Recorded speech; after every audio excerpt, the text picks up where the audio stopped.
game week? How settled do you all feel like you are, and do you feel like you have an idea of who's going to be on that first lineup card? Yeah, we've been practicing a lot, doing kind of like a mock series. We had games Friday, Saturday, Sunday this last weekend, then we had a scrimmage yesterday and Tuesday. So, just getting in the routine of things, seeing how our bodies react and feel throughout the days to make sure we're good on nutrition and everything like that to recover after those games. But as far as the lineup card goes, that's all the way up to, coach says the players make the lineup card, which we do in terms of like, if we play good, we're going to make the lineup card. But, at the end of the day, it's his decision. So we just got to play our best and hope we're in the lineup. What went into your decision to come back and not maybe pursue some professional options? So at the end of the season, it came out that I had to have surgery. So I didn't know that going up into the draft. So that kind of hindered some possibilities. And then on top of that, like, this place is special. These fans are special. This whole city has just embraced me and welcomed me with open arms. So it was kind of an easy decision in terms of, had surgery, didn't really have a lot of possibility with that because I was going to be out for the whole fall anyway. So that made the decision a little easier. How close to 100% do you feel like you are? I'm good. I'm ready. 100% ready to go. And what level do you think you were at last year? That's tough to say. I mean, it was hard to run, to maneuver. At the end of the year, it started getting tough to swing a little bit with the groin area, how you have to twist and things like that. But I mean, there's no excuses for that. You just got to play through it because everyone has stuff going on. So, Coach mentioned me the other day how talented and what the athleticism of this outfield can be even more than last year. Do you look across the board and see the same kind of situation, Bergen? Yeah, I mean, if you replace a guy like Dylan Rock with a guy like Jace Laviolette, like, there's not much drop off there. You have a guy that hit 19, and you have a guy coming up as a freshman that is he can very easily hit 19 home runs this year. And then on top of that, Rock was a great runner, Jace is a great runner, and then you have Jordan in center. So I think a lot of the things, agility-wise and speed-wise and everything like that, we're pretty locked down out there. Obviously, you had surgery, but what other changes have you made physically to improve your game in the offseason? Yeah. News about the new body type. Yeah. So since I did have surgery, it was pretty easy for me to just kind of take a reflection and see what I needed to do to change my body for this upcoming year. And obviously a lot of that was gaining weight.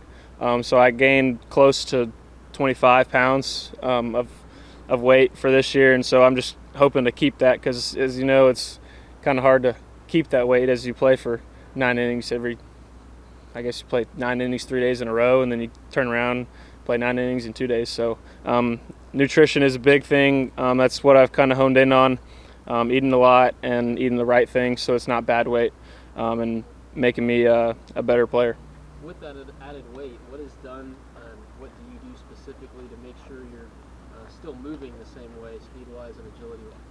Yeah, it took a while just for me to get that speed back just because I wasn't able to run for so long, and on top of that, I did add the weight. So really just take some time. Coach Mack did a great job with me of making sure I was ready for the season, in terms of strength training and speed training and everything like that. So it took a lot of time. I was kind of frustrated when I first came back because I wasn't running the way I was hoping to. But, just being patient with all that stuff because I realized that I am coming back and, these are my first, game-like situations since Omaha. So it's been an adjustment for me. When did you finally feel 100% again? Coming back this spring, so I was out the whole fall. I played in the scrimmage at the end of the fall, but I wasn't totally 100%. Coach didn't let me play the field even though I wanted to. So I was just a DH in that scrimmage. But now coming back from the spring, I was pretty much 100% all winter and coming back, so all good. And after, first season, having such a successful first season under Coach Slosh, how have you seen these guys kind of handle the success and the expectations that come with this next season? Yeah, people say pressure is a privilege, so with all the rankings and everything out, we see that. We run toward expectations. We don't run away from it. And so that just helps with a lot of the new guys, a couple guys came up to me in Austin Bose the other day, and they're like, "It's crazy that I was watching you guys on TV last year, and now we're here." But like, I mean, we're people too. We're not as any different than you are. So it's been interesting in terms of getting the new guys acclimated to that. But it's also been interesting because all the older guys that were on last year's team know what it takes, and so we're just trying to preach that to those younger guys and transfer guys that are coming in. How different does the game feel with the new pace of play rules? It feels a lot quicker with how we were as an offense last year. We like to maximize our time on offense. I'm sure it made the games a little long. So, but yeah, I mean, in terms of pace of play, I was playing outfield the other day, and we have those little things that tell us to pitch us now. And I was running back to my position, and I wasn't even ready for the pitch just because of the pitch clock. So that's going to be an adjustment for everyone, and so the pace of play is going to be a big thing. We've made adjustments to our routines and everything like that, so it should be good.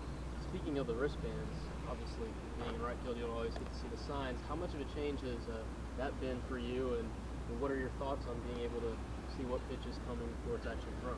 Yeah, it's good just for anticipation reasoning. You have certain pitches called on there, and scouting report wise what the hitters are going to do and things like that, and our coaches do a great job of that, preparing us. So that it really helps with anticipation, but you can't give it away, so it's kind of just a little in between, so you can't move before the pitch or anything like that because you know what's going on, but obviously the other team doesn't, so you can't give it away. So that's been a kind of adjustment. And then as far as anticipation goes, in a certain count, if you're throwing a fastball, maybe they're more likely to pull that or spray it the other way. And then if they're throwing a backwards where it's a curveball and a hitter's count, maybe they're more likely to pull it. So you just got to play a little game inside the game, and hopefully it'll put you in the right position. What do you think about the balance of this offense? Once again, especially with Targots being able to be a switch hitter, that you're going to be able to have probably an equal number of right-handers and left-handers out on the field. Yeah, it's been great with Tar being a switch hitter, and then let's see, we lost Dylan Rock, who's a right-handed hitter, replaced him with a left-handed hitter. So I think it's going to be honestly the same, just because it doesn't matter if you throw up a lefty or a righty up there. We're going to have competitive at bats either way. And 1 through 9, this lineup's going to be a reckoning for other people to face. And so we're really excited to display what we can do this year. What are you anticipating from a home field advantage standpoint this opening weekend, opening day? Obviously coming off the summer that y'all had in Omaha. Yeah, coming off of last season, the fans and everyone around this city really was a big part of it. It's not just the fans in this ballpark; it was the fans you go out to dinner and see, and they congratulate you and things like that. So it's just the atmosphere here and in this city and in College Station is great, and we're ready to play in front of the best fans in the world. You talked about Jace a little bit ago, just from a freshman, how you kind of put in the words just what he's able to do compared to what other guys you've kind of seen, younger guys have seen, and what can fans expect from him this season? Yeah, as far as he goes, I've seen a lot of people throughout my time at the baseball field, and he's one of the best, raw, pure hitter talent guys. He can run, he can hit, he can throw, he can play defense, he can do a lot of things. So, and he knows that too. So he's going to have to it's going to be an adjustment for him, just like any other freshman would be in the SEC. So coach has done a great job of kind of holding him along, and then he's done a great job of putting his head down and working. So he's not thinking he's above anyone else or anything like that. I understand that you and Austin Bose are roommates, right? We are not roommates, but just close friends. We are close friends. I always go over to his house. So what is that relationship like, and what did it mean to you to see him get that honor, and how has his leadership style kind of come even more forward since receiving the number 12? Yeah, it's been great to see him receive that. He's taken that with open arms and kind of ran with it. He's a great person to get that number, and he embodies everything that it should be, really. He comes into the field every day, does his work, doesn't let any of the outside noise get to him with being the number 12. There's a lot of publicity that goes on with it, but he doesn't let any of that distract him from the work that he needs to put in. And on top of that, he's a great baseball player. He was probably one of the best hitters in the country last year, and I think he's going to be one of the best hitters in the country this year too. So that definitely plays a big role in that. And then as far as, the person he is a great man. Like, he's a great friend. So, I went over to his house the other day. He didn't even know I was coming. He was in the shower. I just sat down on his couch, and we were just, like, he came out of the shower. He's like, oh, hey. And then we just started chatting and playing some video games. So it's been a good relationship with me and him, and then a lot of the other guys on the team as well. Who's been the dirtiest pitch so far in spring practice? Oof. That's a good question. I'll have to go with Chris Cortez. Can throw a nasty changeup sometimes. It's pretty dirty. Yeah. He's got a lot of good stuff coming out of that arm. Anything else, guys? Sweet. Thank you, guys.